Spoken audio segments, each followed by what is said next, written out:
everyone, we got a special treat for you today. I'm Daryl Eklund.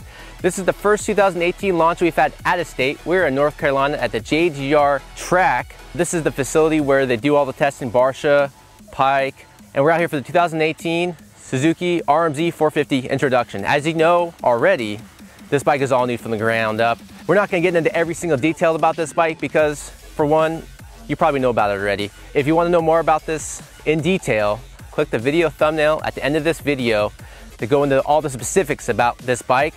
But for now, I'm gonna give you guys what you really want. I'm gonna get dressed and give you the first impression on the 2018 Suzuki RMZ450.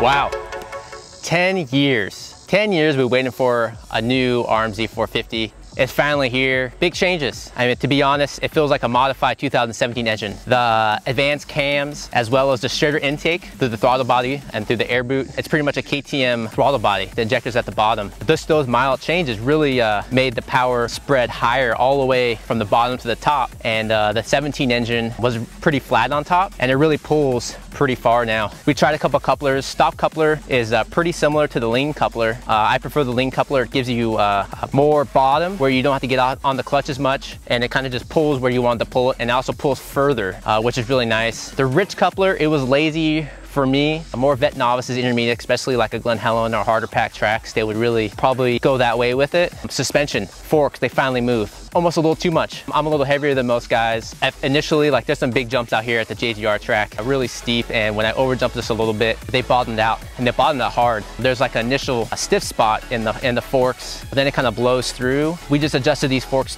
2 clicks in, and it literally kind of fixed what I was going through. Just 1 click makes a big difference, which is nice. You have a broad range of adjustment for the forks. Also, we started at 105 sag. We're at 108 now. Suzuki still goes by its turn at all costs mantra, and it's more than last year and the year before. It just wants to oversteer like crazy. It wants to turn in really sharp initially, and you're like, yeah, this is nice, and then you kind of stand up in the corner, so it doesn't flow through it. Lowering the sag to 108, stiffen up the forks, and stiffen up the rebound in the rear. It balanced out the bike a lot better, making kind of track all the way through the corner. This is still a great turning bike. It kind of reminds me of the 18 Yamaha. It had a lot more weight on the front end and wanted to kind of just oversteer coming in, and with the sag and stuff, we kind of balanced that out, making it lower. The stock coupler, I was kind of, it was just kind of dying on me when it got hot here and there, and then the lean coupler fixed that right up. So overall, like I said, this is just our first day testing. We have a few hours on it out here in North Carolina. It's really deep. It's